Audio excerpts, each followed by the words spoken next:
अस्सलाम वालेकुम। उम्मीद है आप सब खैरियत से होंगे। आज हम पढ़ने जा रहे हैं मस्करिनिक एगोनिस्ट। इनको हम डायरेक्ट एक्टिंग कोलिनोमाइमेटिक्स भी कहते हैं, क्योंकि ये कोलिन की एक्टिविटी को, माइमेटिक का मतलब है मिमिक कर रहे होते हैं, इसलिए इनको कोलिनोमाइमेटिक कहते हैं। जी, फर्स्ट ड्रग इस ग्रुप में हमारे पास है एसिटाइल कोलिन। इसकी एक्टिविटी दोनों रिसेप्टर्स पे होती है, मस्करिनिक पे भी और निकोटीनिक पे भी। और एसिटाइल कोलिनेस्टेरेज हाइड्रोलिसिस भी बहुत ज्यादा होती है एसिटाइल कोलिन की। दैट्स वाई इसकी जो हाफ लाइफ होती है वो बहुत शॉर्ट होती है। क्योंकि इसकी हाफ लाइफ बहुत शॉर्ट है, इसलिए इसका कोई क्लिनिकल यूज भी नहीं है। नेक्स्ट ड्रग हमारे पास इस जो क्लास में है वो है बिथेनिकोल। ये सिर्फ मस्करिनिक रिसेप्टर पे एक्ट करती है और इसकी जो हाइड्रोलाइसिस है वो एसिटाइल कोलिनेस्टेरेज के थ्रू नहीं होती। आरएक्स से मुराद है कि जो प्रेस्क्रिप्शन ड्रग है फॉर इलियस के लिए। जो इलियस क्या होता है जी, इसमें जो है गट मोटिलिटी होती है वो रिड्यूस हो जाती है। अमूमन ऐसा कब होता है, पोस्ट ऑपरेटिव ऐसा होता है या न्यूरोजेनिक सिचुएशन में ऐसा होता है कि गट मोटिलिटी कम हो जाती है, क्योंकि सीएनएस डिप्रेशन होता है एनेस्थीसिया देने के बाद।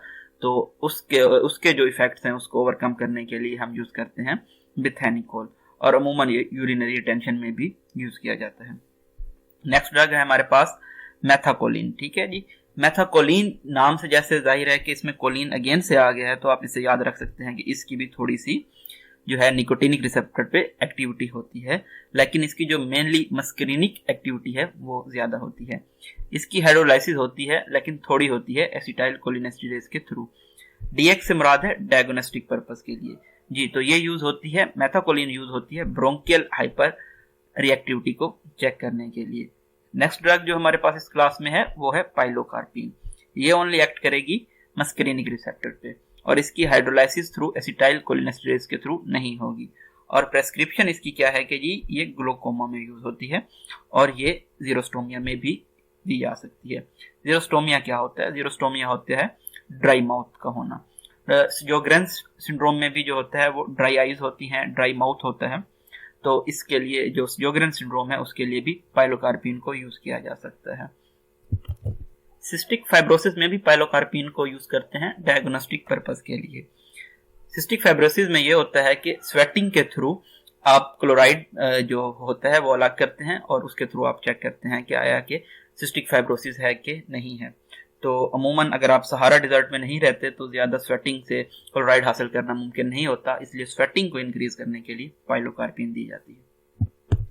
नेक्स्ट हमारे पास हैं जी एसिटाइल कोलिनेस्टेरेज इनहिबिटर्स। इनको इनडायरेक्ट एक्टिंग कोलिनोमाइमेटिक्स भी कहते हैं, क्योंकि ये डायरेक्टली एक्ट नहीं कर रहे होते मस्करिनिक या निकोटिनिक रिसेप्टर्स पे, और इनकी जो एक्टिविटी है वो थ्रू होती है एसिटाइल कोलिनेस्टेरेज इनहिबिशन से।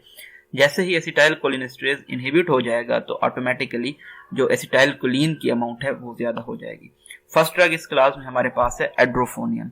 एड्रोफोनियम शॉर्ट एक्टिंग है, as we are already said that के जो शॉर्ट एक्टिंग होगी तो इसकी जो हाफ लाइफ है वो कम होगी, तो इसको हम अमूमन जो है वो हम यूज नहीं कर रहे होते प्रेस्क्रिप्शन के लिए या किसी डिजीज के ट्रीटमेंट के लिए, तो हम इसको यूज करते हैं डायग्नोसिस के लिए। तो डायग्नोसिस किस चीज का कर रही है एड्रोफोनियम? मैस्थीनिया का। तो हमें मालूम होना चाहिए कि मैस्थीनिया क्या होता है जी। तो मैस्थीनिया एक ऑटो इम्यून डिसऑर्डर है जिसमें यह होता है स्केल्टर पैरालिसिस हो जाता है। सो एड्रोफोनियम को दिया जाता है डायग्नोसिस पर्पस के लिए, use to differentiate myasthenia from cholinergic crisis. Next drug हमारे पास जो इस क्लास में है वो है फाइजोस्टिग्मीन। फाइजोस्टिग्मीन है जी टर्शरी अमीन।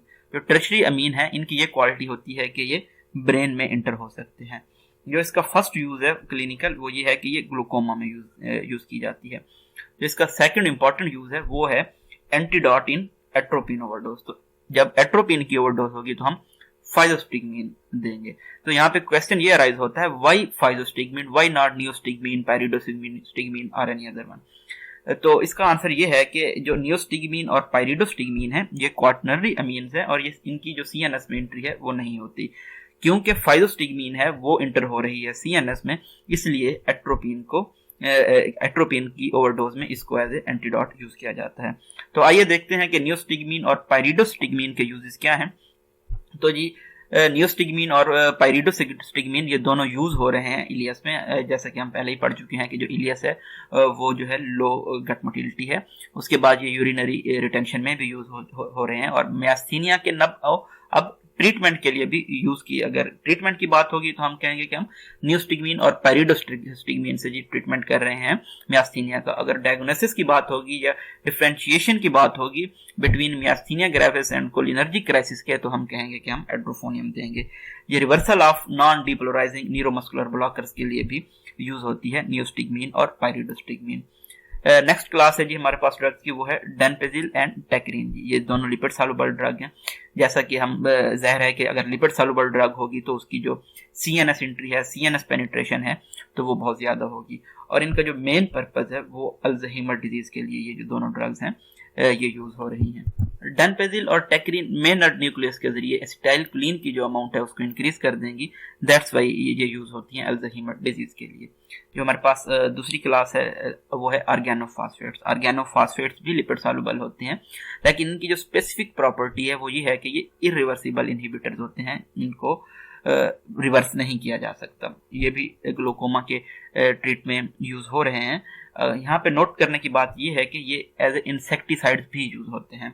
जो इंसेक्टिसाइड्स यूज होते हैं मेनली वो जो कंपाउंड्स हमारे पास वो हैं हमारे पास मेलाथियन एंड पैराथियन, और एज ए नर्व गैस भी ये यूज होते हैं जो कि हमारे पास है सेरिन। ओनली इकोथायोफेट है जो कि हमारे पास यूज हो रहा है ग्लूकोमा के ट्रीटमेंट के लिए। अगर हम टू मच अमाउंट में ले लेते हैं ये जो एसिटाइलकोलिनेस्टेरेज इनहिबिटर्स हैं, तो ये जी कोलिनर्जिक क्राइसिस काज कर देंगे या टॉक्सिसिटी काज कर देंगे। तो आइए देखते हैं ऑर्गेनोफॉस्फेट्स की। फर्स्ट हम देखते हैं कि जो पैराथियन है और मेलाथियन है ये बजाते खुद जो है ये इनएक्टिव हैं, ये प्रोड्रग्स हैं, और साइटोक्रोम P450 के थ्रू ये कन्वर्ट हो जाते हैं पैराऑक्सान और मेलाऑक्सान में जो कि एक्टिव हैं। अच्छा जी, ह्यूमंस में जो है इनकी जो मेटाबॉलिज्म है या एक्टिवेशन है, ये जो एक्शन है वो बहुत स्लो होता है, और इंसेक्ट्स में जो इनका एक्शन है वो बहुत ज़्यादा फास्ट होता है। तो इनको जो ऑर्गेनोफॉस्फेट्स हैं इनको हम यूज़ कर सकते हैं एज इंसेक्टिसाइड्स। जब हम बात करते हैं टॉक्सिसिटी की कोलिनर्जिक क्राइसिस की, तो आइए हम अब उसकी सिम्टम्स देखते हैं कि इसमें क्या हो सकता है जी। इसमें एक्सेसिव मस्करीनिक एंड निकोटिनिक स्टिमुलेशन होती है। मस्करीनिक इफेक्ट्स क्या होंगे हमारे पास, इन दोनों में से हम पहले देख रहे हैं मस्करीनिक इफेक्ट्स। मस्करीनिक इफेक्ट्स में डायरिया हो सकता है, यूरिनेशन हो सकती है, मायोसिस होती है, कंट्रैक्शन ऑफ प्यूपिल्स है, ब्रैडिकार्डिया होती है, स्लोअर हार्ट रेट है, ब्रोंको कंस्ट्रिक्शन होते हैं, आपके ब्रोंकियोल जो है कंस्ट्रिक्ट हो रहे हैं, लैक्रिमेशन हो रही है, सैलिवेशन हो रही है, स्वेटिंग हो रही है, और सीएनएस भी जो है ये स्टिमुलेट हो रहा है।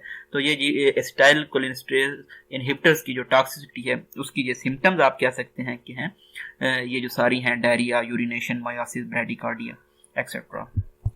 अगर कोलिनर्जिक क्राइसिस हो जाता है तो हम ड्रग कौन सी यूज करेंगे जी, तो हम एट्रोपिन यूज करेंगे जो कोलिनर्जिक क्राइसिस है इसको रिवर्स करने के लिए। तो निकोटिनिक इफेक्ट्स क्या हैं जी, स्केलेटल मसल एक्साइटेशन हो जाती है जिससे पैरालिसिस हो सकता है, एंड सीएनएस स्टिमुलेशन होती है। तो हम इसको कैसे मैनेज करेंगे, तो जी मस्करीनिक इफेक्ट्स को हमने कहा कि हम एट्रोपिन दे के जो रिवर्स कर रहे हैं, और जी हम जो है निकोटिनिक इफेक्ट्स इनको क्या हम कर रहे हैं जी, पैरालिडॉक्सिन दे रहे हैं, रीजनरेशन ऑफ एसिटाइलकोलिनेस्टेरेज। पैरालिडॉक्सिन का क्या काम है या 2-PAM का क्या काम है जी, ये रीजनरेट कर रहा है एसिटाइलकोलिनेस्टेरेज को। तो एसिटाइलकोलिन को ये मोर कंज्यूम करेंगे, मोर डिस्ट्रॉय करेंगे, जिसकी वजह से उसके एक्शंस को रिवर्स किया जा सकता है। Time dependent ageing require use of 2-PAM ASAP as soon as possible. So अगर एजिंग हो जाती है और आपने पैरालिडॉक्सिन नहीं यूज की, तो एजिंग के बाद पैरालिडॉक्सिन यूज करने का कोई फायदा नहीं है, क्योंकि एजिंग के बाद ये कोई इफेक्ट शो नहीं करेगी। इरिवर्सिबली एक्टिंग कोलिनोमाइमेटिक्स का मैकेनिज्म ऑफ एक्शन क्या है, these compound phosphorylate the esteric site on acetylcholinesterase at serine hydroxyl groups. Phosphorylation होती है जी, रिवर्सिबल बाय पैरालिडॉक्सिन है, removal of a part of organophosphate molecule इसको कहा जाता है ageing, and complex no longer reversible by 2-PAM। तो हम इस डायग्राम से इसको समझने की कोशिश करेंगे। हमने देखा कि ये ऑर्गेनोफॉस्फेट है और इसके साथ ये आर ग्रुप अटैच है जिसको हम लीविंग ग्रुप भी कहते हैं। तो अगर ये आर ग्रुप अटैच रहेगा इसके साथ, तो 2-PAM है या जो पैरालिडॉक्सिन है इसके एक्शन को रिवर्स करके एसिटाइलकोलिनेस्टेरेज को रीजनरेट कर सकती है। लेकिन हाइड्रोलाइसिस हो गई तो क्या हुआ जी, ये जो आर ग्रुप है ये रिमूव हो गया। जब आर ग्रुप रिमूव हो गया तो ओनली ऑर्गेनोफॉस्फेट रह गया और एजिंग हो गई, जैसा कि हमने यहाँ पढ़ा कि removal of a part of organophosphate molecule. तो एक पार्ट आर रिमूव हो गया है, तो अब 2PAM यूज करने का कोई फायदा नहीं है, अब हम लेट हो चुके हैं, तो pralidoxime will show no effect. Chronic toxicity में क्या होगा जी, पेरिफेरल न्यूरोपैथी हो जाएगी causing muscle weakness and sensory loss. ये सिचुएशन है मल्टीपल स्क्लेरोसिस के तरह की। Demyelination not due to acetylcholinesterase inhibition. ये जी ऑल अबाउट था हमारे जो थे कोलिनोमाइमेटिक्स ड्रग्स के about. Thank you so much, and don't forget to give your response, and don't forget to subscribe our channel to get the daily updates. Thank you so much.